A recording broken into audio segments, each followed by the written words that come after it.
Shalom, selamat pagi saudara yang dikasihi Tuhan. Kiranya berkat, damai sejahtera dan sukacita dari Tuhan Yesus Kristus senantiasa menyertai saudara sekalian. Sebelum kita mendengarkan firman Tuhan dan renungan, mari kita berdoa. Tuhan Yesus yang baik, kami sungguh bersyukur dan berterima kasih atas kemurahan dan kebaikan Tuhan di dalam kehidupan kami. Karena Engkau Tuhan yang selalu melindungi, menolong kami. Terima kasih atas setiap kemurahan-Mu. Jika sebentar lagi kami akan mendengarkan firman-Mu, kami memohon kiranya Tuhan mengurapi kami dengan Roh Kudus-Mu, agar kami bisa mengerti dan memahami apa yang Tuhan sampaikan kepada kami, sehingga kami boleh Engkau berkati melalui firman-Mu pada pagi hari ini, supaya iman dan karakter kami semakin hari semakin bertumbuh menjadi lebih baik dan semakin berkenan di hati-Mu. Terima kasih Tuhan, di dalam nama Tuhan Yesus Kristus kami berdoa. Amin. Saudara yang dikasihi Tuhan, tema renungan pada pagi hari ini adalah prinsip keseimbangan.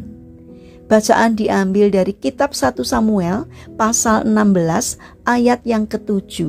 Demikian sabda Tuhan.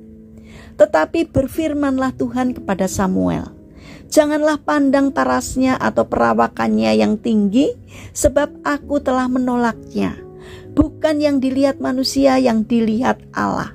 Manusia melihat apa yang di depan mata, tetapi Tuhan melihat hati. Saudara yang dikasihi Tuhan, definisi cantik ternyata mengalami pergeseran dari masa ke masa. Zaman dulu, tubuh padat cenderung gemuk dianggap ideal oleh kaum wanita, seperti tubuh Cleopatra, permaisuri Raja Mesir, atau Ken Dedes, permaisuri Ken Arok, pendiri kerajaan Singosari. Namun kini tubuh skinny yang super langsing dan cenderung sangat kurus menjadi tubuh idaman para model. Bukan hanya kaum wanita, pria pun kini banyak dan terjebak untuk mengikuti standar tubuh ideal yang sering diiklankan di majalah-majalah mode serta produk-produk kesehatan.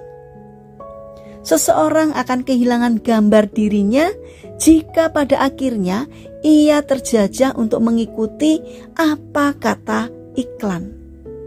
Citra diri, yakni bagaimana kita memandang diri sendiri, semua berasal dan berawal dari hati. Salahkah kita bila mendapatkan bentuk tubuh yang ideal? Tentu tidak. Justru firman Tuhan di dalam kitab 1 Tesalonika 5 ayat 23 mendorong setiap orang percaya untuk berusaha memiliki roh, jiwa, dan tubuh yang terpelihara sempurna dan tak bercacat saat kedatangan Tuhan Yesus kedua kali. Jadi memiliki kondisi tubuh yang sempurna juga merupakan perintah Tuhan. Hanya jangan lupakan prinsip keseimbangan.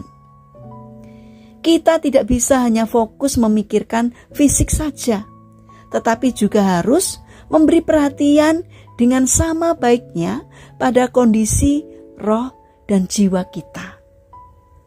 Dalam kitab 1 Timotius 4 ayat 8 berkata, latihan badani terbatas gunanya, tetapi ibadah itu berguna dalam segala hal, karena mengandung janji, baik untuk hidup ini maupun hidup yang akan datang.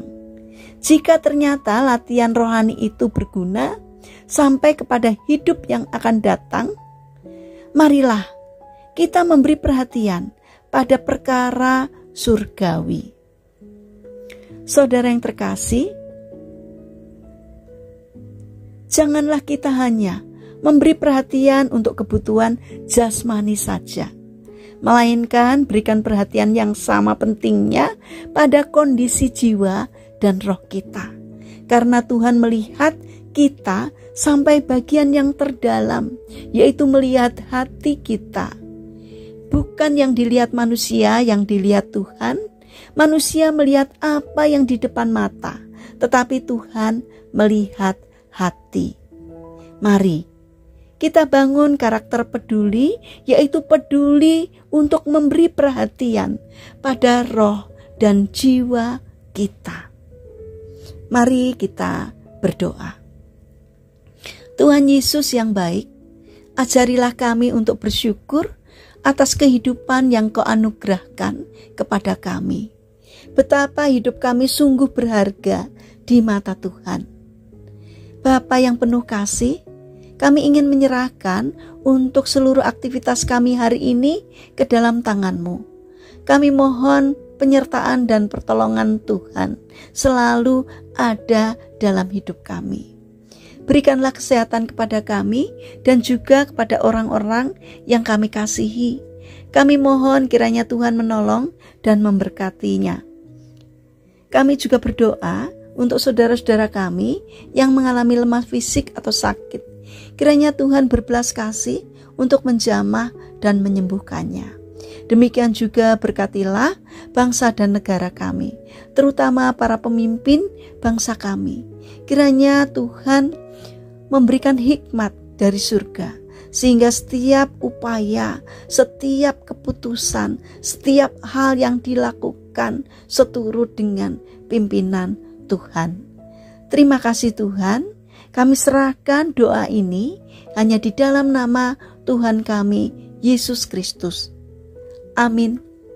Puji Tuhan, saudara yang terkasih, kiranya firman Tuhan hari ini dapat menjadi berkat bagi kita semua. Haleluya.